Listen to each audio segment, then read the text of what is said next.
The man who led the charge of lock her up at the GOP convention, former National Security Advisor Michael Flynn, is now a convicted felon.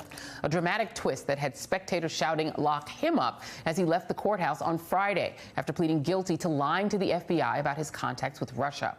Flynn has agreed to cooperate with Robert Mueller's Russia investigation. The plea agreement stems from phone conversations the disgraced three-star general had with Russian ambassador to the U.S., Sergei Kislyak, after the election but before Trump took office. Flynn has admitted he lied to FBI agents who interviewed him about those conversations. And according to court documents, Flynn says he contacted the Russians at the urging of two top officials in the Trump transition team. Flynn was one of Trump's earliest allies, part of Trump's traveling inner circle, from the campaign to the transition and into the early days of the administration.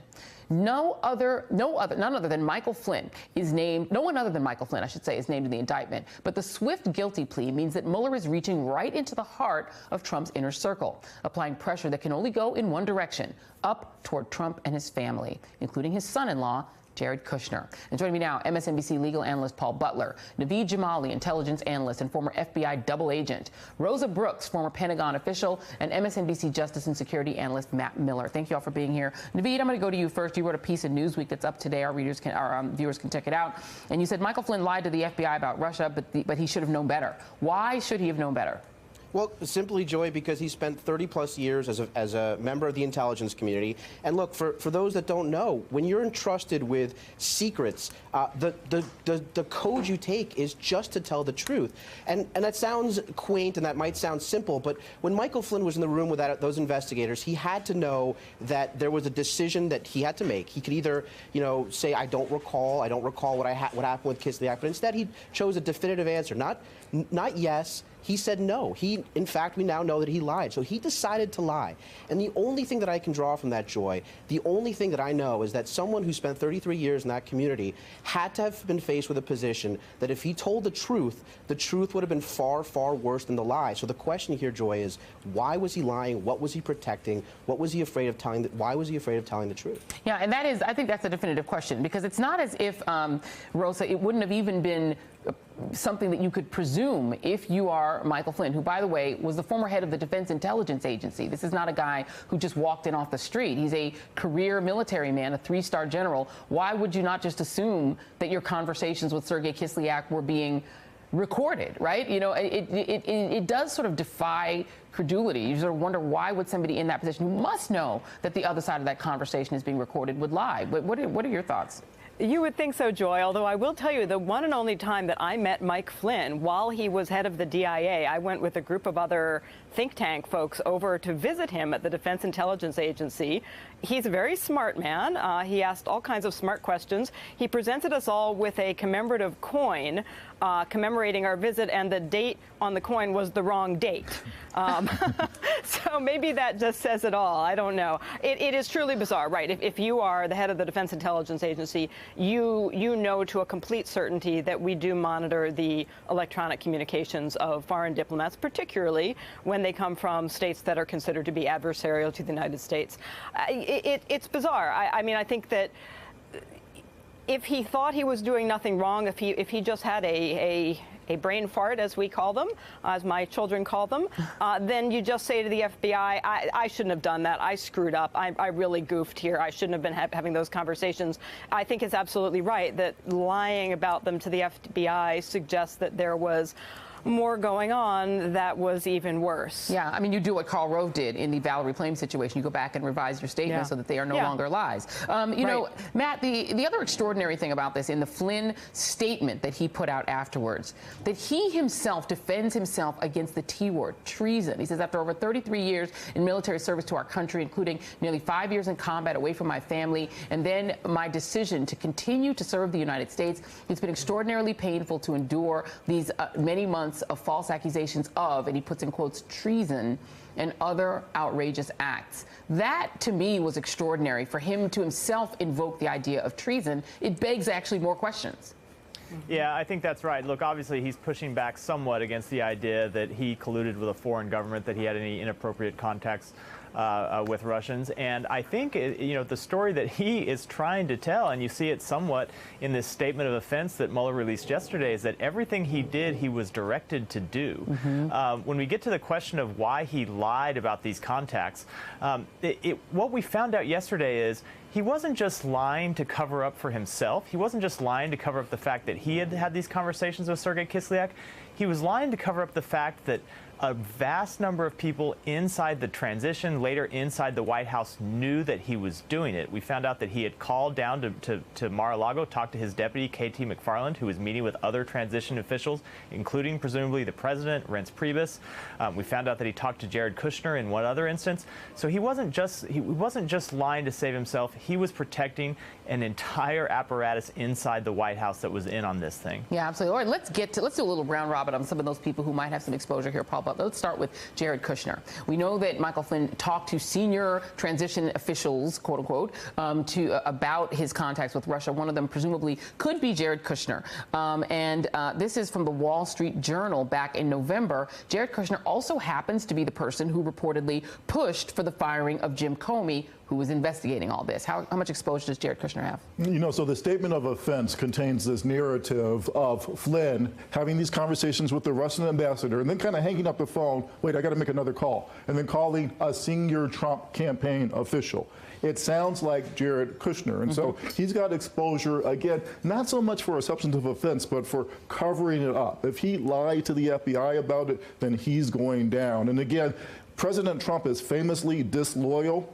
Who's he been super loyal to? Michael Flynn. Yeah. He fired the FBI director because the director wouldn't call off the investigation of Michael Flynn. So Flynn knows something. Mueller's about to find out exactly what that is. Absolutely. And Matt, one person he's been spectacularly disloyal to is Jeff Sessions. But Jeff Sessions is not necessarily out of the woods either. This is Adam Schiff, congressman from California, on the House Intelligence Committee regarding Jefferson Sessions, the Attorney General, on Thursday. I asked the Attorney General specifically, did the President of the United States ever take any action that you believed, instruct you to take any action that you believed would hinder the Russia investigation? And he declined to answer that question. Intriguing. Matt. Yeah, look, not answering that question is answering it, right? Because if the answer was no, you would say no. I think we have a pretty idea what happened here. Look, we know that he's taken a number of steps to try to impede the Russia investigation. The president himself said that the reason he fired Comey was that he didn't like the handling of the Russia investigation. And we know that Jeff Sessions was involved in that decision. He met with the president and talked about it the day before. He signed his own memo that went to the president along with Rod Rosenstein's memo. The question is, was there anything else? And so when we look at obstruction of justice, we focus a lot on his decision to fire Comey. But we also know in those months between the time that they first got the warning from Sally Yates in January and when Comey was fired on May 9th, the president called the director of national intelligence, he called the director of the CIA, he called the director of the NSA, asked all of those people to interfere and try to stop the Russia investigation. It's very hard to believe he called all these officials he barely knew, and he didn't call his attorney general, who supervises the FBI and who he had known through the campaign, had a close relationship with, and didn't ask him to inappropriately intervene as well. And I think that's the kind of scene, those are the kind of things you're going to see Bob Mueller looking for to prove obstruction of justice. And Rosa Brooks, should we now start to look with a little bit more prejudice or a little bit more skepticism at this White House narrative that Mike Pence was simply lied to and knew nothing? I mean, Mike Pence was intimately involved as well. I mean, I think he was a part of the transition team. When Sally Yates gave this warning that Michael Flynn might have a problem, one would presume the Vice President of the United States was told that too. So is Mike Pence out of the woods here? I don't think anybody's out of the woods. I think clearly we're likely to see more revelations coming in the weeks ahead of us, the weeks and months ahead of us, as Flynn tells Mueller whatever he knows. And I don't think anybody is safe. The one other thing I just wanted to say about Flynn, it's hard to underestimate how betrayed many of the military personnel I speak to feel by Flynn's behavior. We have hundreds of thousands of enlisted men and women who are told constantly and reminded constantly, you will be fired, you will be prosecuted, if you don't stick straight to the line in terms of avoiding contact with foreign adversaries, in terms of telling the truth and so forth.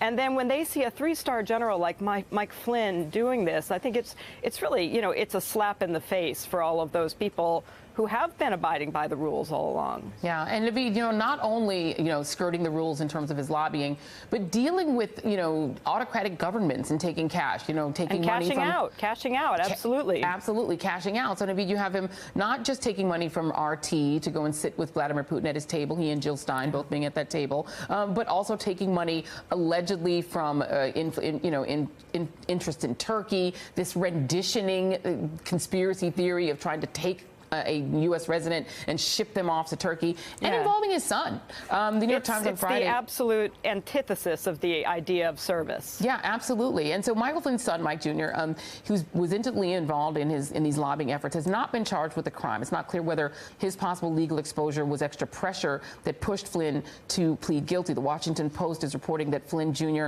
is not expected to be charged. I want to ask first Naveed, but then also Paul, what that says to you. Why Mike Flynn Jr. would not be on the hook?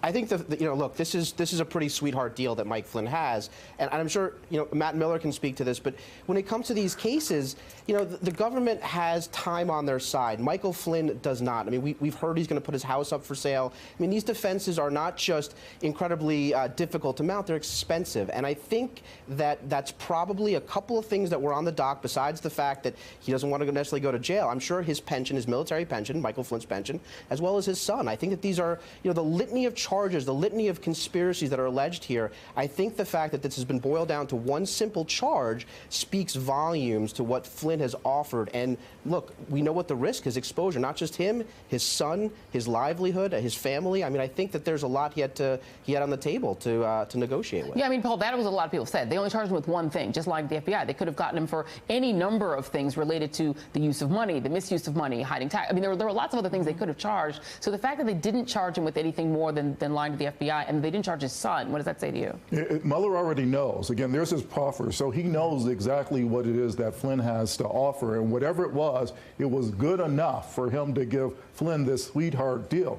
And as for the son, again, when prosecutors want to get you, they don't just go for you, they go for your people, they go for your family, and that's what makes people change positions. And again, that's why now with Trump, this is getting personal. This is Flynn, but it's also his son and his son-in-law. And so we can expect that the president might react differently here than he has to other phases of this investigation. And Rosa, we know that Donald Trump seemed to have a particular interest in protecting Mike Flynn. It was Flynn that he asked Comey to protect, and then before he fired Jim Comey.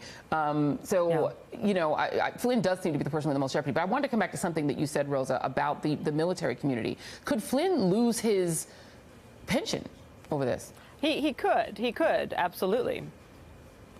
I'm sorry, say again? He could. Yeah, no, he absolutely could. Yeah. So it's an interesting question about that. I want to go around and just ask what you all think could happen in theory if Donald Trump were to try to pardon Mike Flynn, Paul Manafort, George Papadopoulos, or anyone else so far that's been involved in this. Matt, you first. It's really too late to pardon Mike Flynn, because what happens if he pardons him, suddenly Flynn loses the ability to take the Fifth Amendment, because he has nothing, he can't incriminate himself if he's already been pardoned. So Mueller already knows everything he would testify to, and he would be able to compel his testimony. So it would get Flynn out of this guilty plea, but it wouldn't prevent him from testifying against the president, even if he wanted to. So it's a little bit too late. But with respect to the Manafort Gates, he could certainly do it there. You would hope that that would be the red line that would lead Congress to act. I'm skeptical that a Republican House would do it, but it would certainly tee that issue up of the president being an absolute lawless president foursquare in front of the Congress. Same question, Paul Butler. If he does it, he's writing his own article of impeachment. President Trump is. Again, the question is, will the Republican Congress have the will? At the end of the day, it's not going to work, because Mike Flynn, for example, he'd just be charged with kidnapping or conspiracy to kidnap as a state crime in New York. President Trump has no power to pardon anybody for a state crime. So either way, there's leverage over Mike Flynn. Whatever Mike Flynn knows about President Trump will come out. Wow. All right. Well, Paul Butler, Naveed Jamali, Rosa Brooks, and Matt Mueller. Thank you guys. Appreciate it. Stay right there. Up next, your moment of Maxine.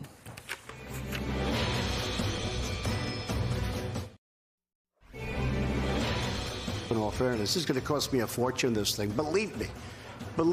This is not good for me. Me, it's not so. I have some very wealthy friends. Not so happy with me, but that's okay. To borrow a phrase, wrong.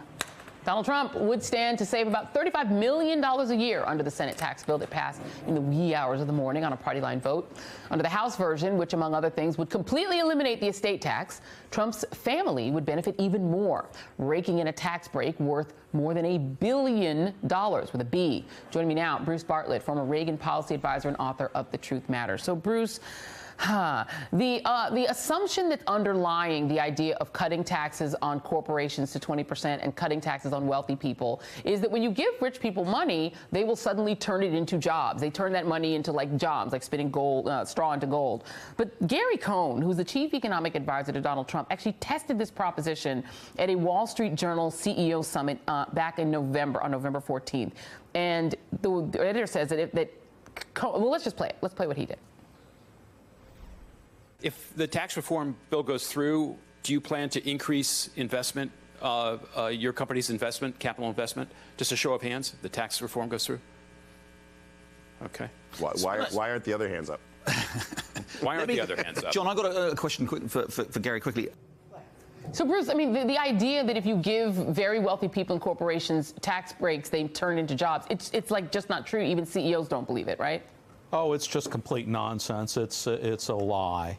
Bloomberg, Reuters, other organizations have done surveys of corporate executives.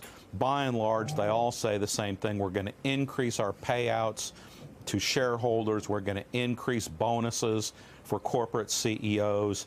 This is not going to create a single job, believe me, except maybe among tax lawyers. And what would be the justification in your mind that Republicans would have for raising taxes on lower income people, because they spend all of their income. So why raise taxes on them? It really defies comprehension. Maybe they think that the poor have it so easy that they need to have to pay more taxes to force them to go out and work more. The amazing thing is that people seem to be accepting this so meekly and mildly. It's really akin to rape. It really is. You know, the thing that, Republicans have always said they care about were deficits, which I've never really believed that they cared about deficits, but they've said they care about it, particularly when there's a Democrat in office. But this bill, and this is 5 from my producers, is estimated to put $1.14 trillion on top of the national debt. And that's according to the Joint Committee on Taxation. So it's going to balloon the deficit. Is there any way to justify adding to the deficit, and essentially meaning that younger Americans, your millennials, et cetera, are going to have to pay the bill for it, in addition to later on having their own retirements, their Social Security and Medicare cut? There is absolutely no economic justification for this tax cut whatsoever. In the past, when we've had large tax cuts of this sort, they all took place at a time when the economy was in a recession or just out of a recession. The economy right now is at full employment. That means we're not going to be able to reduce the unemployment rate further without sparking an increase in inflation. And I believe that the minute the ink is dry on this tax cut, all of the fiscal responsibility groups and the Office of Management and Budget and the White House will all be saying, we're shocked to discover that the national debt is rising very, very rapidly. We must do something about it, and it will all take the form of cuts to Social Security, Medicare, and Medicaid. Yeah, and as a matter of fact, just to make that point, this is cut one from my producers, Marco Rubio basically admitted that on Thursday. This is Marco Rubio talking about step 2 after these tax cuts go into force. So you have to do 2 things. You can't do one, you got to do both. You have got to generate economic growth, because growth generates revenue. But you also have to bring spending under control, and not discretionary spending. That isn't the driver of our debt. The driver of our debt is the structure of Social Security and Medicare for future beneficiaries. So it's a 2-part question. Number 1, do tax cuts create growth? And number 2, are Republicans next coming after Social Security and Medicare? Well, tax cuts can increase growth. A properly designed, targeted, revenue-neutral tax reform that lowered the corporate tax rate would probably increase growth. But this is just a giveaway. There's nothing in it that will conceivably lead to increased growth. And I think the estimate you gave of a loss of $1.1 trillion in revenues is way, way low. It's going to probably be upwards of $2 trillion when all is said and done. And secondly, Marco Rubio basically gave away the game, which is something Republicans have been doing for 40 years, which is called starve the beast. They believe that the only way they can cut entitlement programs, which of course are very, very popular, is to create a deficit so large that there is absolutely no other choice. And the real tragedy is that when Democrats regain control of Congress and maybe the White House, they will have to do the dirty work. Wow. Bruce Bartlett, sobering news this morning. Thank you. Really appreciate your time. Thank you. And coming up, the next step after Michael Flynn's guilty plea and your moment of Maxine with Congresswoman Maxine Waters. Stay right there.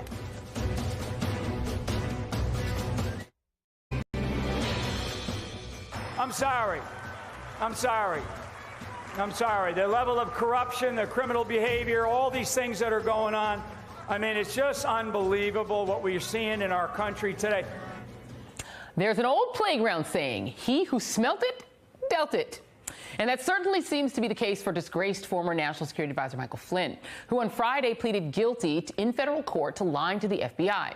Now, this is, of course, the same Michael Flynn who famously led lock her up chants aimed at Hillary Clinton during the 2016 Republican National Convention, offering delicious irony for Democrats like Congresswoman Maxine Waters, who tweeted after the plea, "Lock him up, lock him up."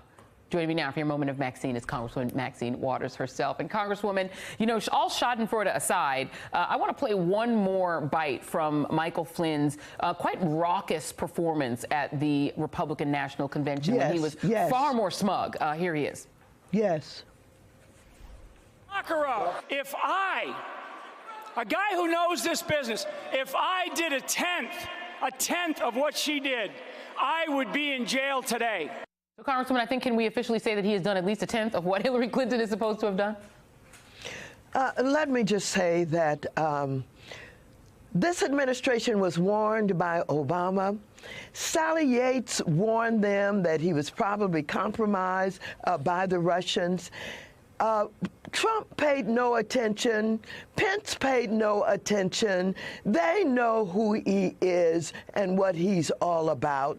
And so he has been caught. And Mueller has done what I've always known he would do, starting to connect the dots and bring them in.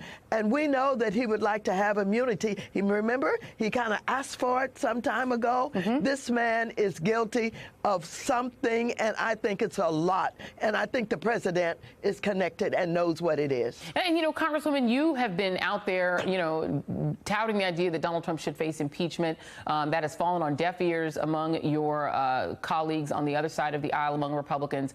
Does this indictment and this guilty plea of Michael Flynn, have you seen it change the attitudes on the other side of the aisle at all?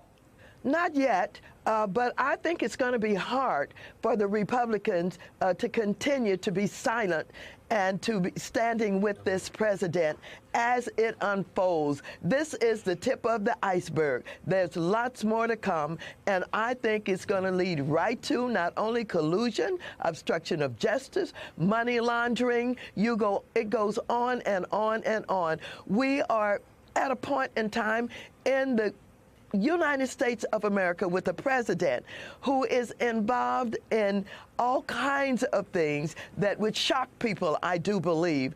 And so I know that I've been calling for impeachment. I know I've been criticized, but I know everything that I have learned about him and his allies, their interest in lifting the sanctions, their connection to Putin, their connection to the Kremlin. I know that we're going to find that this president needs to be impeached. And, you know, in all seriousness, there have been some real questions about Donald Trump's mental state. Not only Tony Schwartz, who is the person who actually wrote The Art of the Deal, Bob Corker, who has called the White House an adult daycare center. You tweeted on Friday, "Mr. President, there's help for your deteriorating mental health. It's called admitting guilt and telling the truth." Why do you suppose that even with Republicans, either on background or on the record, questioning this president's mental stability, they haven't been willing to actually do anything about it? You know, the Republican Party is in disarray. I don't know that it is a party anymore. First of all, you're absolutely correct. They're silent. They aren't saying anything. Tillerson called him a moron. People are questioning his mental health. And look what they just did with this tax reform bill. They created a $1 trillion deficit when they're supposed to be the conservatives, concerned about our budget, concerned about our expenditures. So I don't know who the Republicans are anymore. They're simply now tax and spend Republicans. They're simply Republicans who are standing behind a president who's taking us to war, who's bullying, who's taunting, who's carrying us right into a war with North Korea. I don't know that there is a Republican Party. It is absolutely outrageous. Well, let's talk about that tax bill for just a second. Just a few of the highlights, if you want to call them that. For individuals, it doubles the standard deduction. It eliminates personal exemptions. It repeals state and local tax deductions, which is going to really hurt people in states like New York. It expands the child tax credits for corporations. It cuts the rate to 20%. It lowers taxes for pass-through businesses like real estate development firms like Donald Trump's. As you said, it's going to add about $1.4 trillion to the deficit, but it's also going to raise taxes on the poorest Americans. We've been talking earlier, including with Charlie Sykes and other Republicans or former Republicans who say, once this thing passes, which is the thing that Paul Ryan and Republicans have wanted most, really, to slash taxes on the wealthy, raise them on the poor, and then cut into entitlements. Once they do that and they don't need Donald Trump anymore, do you think then that is the point at which Republicans drop him? I don't know, and some people are saying that they just wanted to get past this tax scam that they're doing, and then this would free them up in order to do what they should be doing and truly representing the people. But let me just tell you, this tax scam that they're fostering on the American people is simply, you know, a tax scam that's for the wealthy. I mean, they have never touched the 35% to 20% reduction for corporate taxes. That has been consistent on the House side and on the Senate side. Reduce those taxes for the big corporate interests in America from 35% to 20%. They have fiddled around with a lot of things, but the fact of the matter is they're willing to penalize poor people, hardworking Americans who don't make a lot of money, middle-class Americans, the individual cuts that you will see, little tax cuts, they all are going to be no good in 10 years from now. They're temporary. But the corporate tax deductions are permanent. Yeah. And how do your colleagues, I'm always fascinated with by the conversations that must be taking place on, across the aisle. How do they justify, for instance, rescinding the tax break for teachers who buy school supplies, or the tax break for grad students who are not rich who want to go to school, or making the tax exemption for people who send their kids to private school get more generous the more wealthy you are? I mean, is there a way that they try to explain to you why they have to do that? No, they don't attempt to justify it. They think they can get away with anything. They think they can tell their constituents anything. You're absolutely right. We have teachers all over America who spend their money to make sure that they have the supplies and equipment that they need for their children in the classroom. And they don't say, thank you, teachers. Certainly, we're going to give you a tax break. No, they are making their lives more difficult by not allowing them to deduct even the interest or any of the money that they're spending. And with the students who they claim to care about, no, they're going to charge them higher interest on the student loans. They are outrageous, and they think that those constituents who are voting for them don't know, they won't find out, and they don't have to answer to them. It's outrageous. Yeah. And we haven't even gotten into it, but gerrymandering and voter suppression kind of gives them an insurance policy. So maybe if people want to vote against them, they may not be able to get rid of them. That's all. Maybe not. Maybe not. But they got Jeff Sessions there doing their bidding. Yeah, indeed. Congresswoman Maxine Waters, always great to talk to you. Thank you so much. Have a great weekend. Thank you. I've got to go do the parade. We're doing Christmas parade today. Oh, wonderful. We'll have a great time. Thank you so much. All right. Thank you. Take care. And coming up, the battle for Alabama. Donald Trump is heading to Roy Moore country. Stay with us.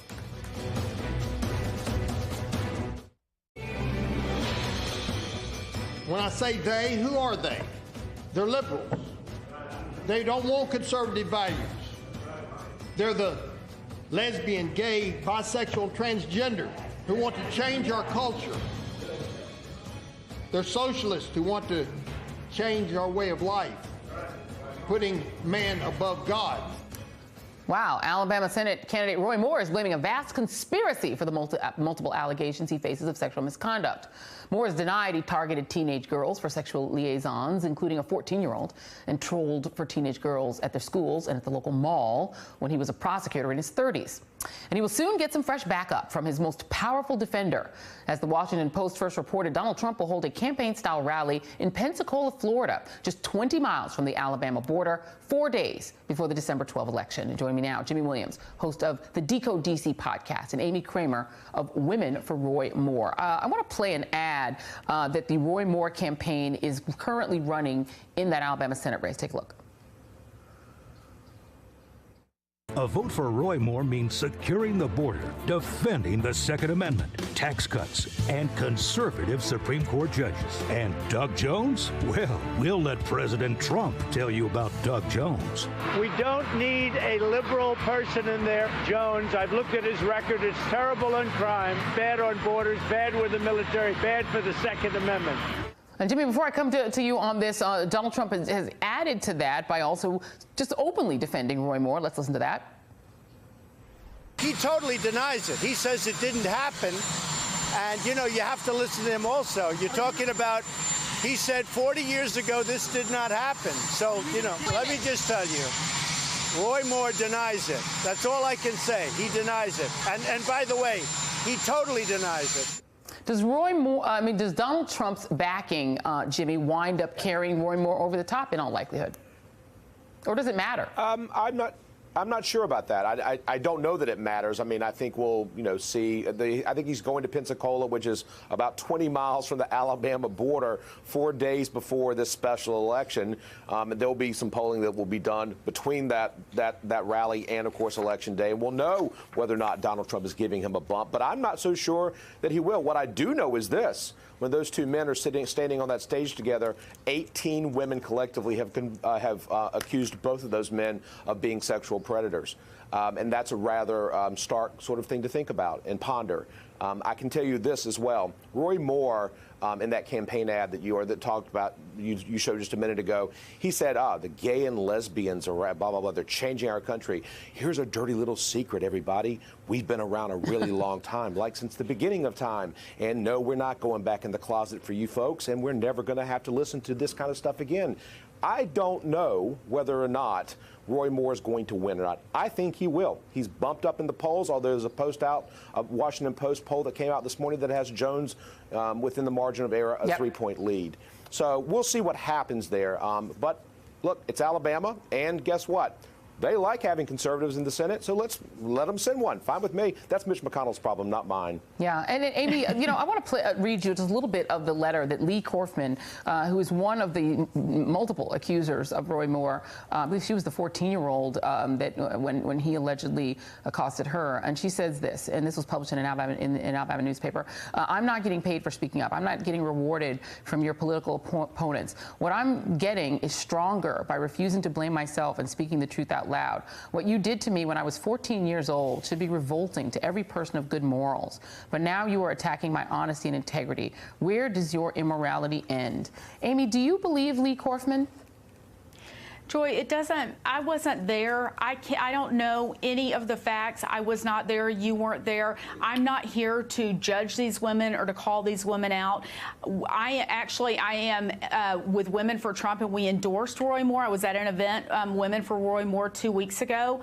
But this is the thing, is that Alabama's going to make the decision. And you asked the question, does it matter that President Trump's going there? I'm glad to see he's going there. But at the end of the day, I think Alabamians are going to decide. And what's, I think, really relevant here is that the people across this country are tired of Washington sticking their nose into everybody's business and trying to choose the candidates and the races. And I think this is a rebellion against Mitch McConnell and the $20 to $30 million that he spent. And so whether or not President Trump goes or not, I think that the people are still going to come forward, and I think they will vote for Roy Moore. Let me just to go back to my original question. Do you believe the women who accused Bill Clinton?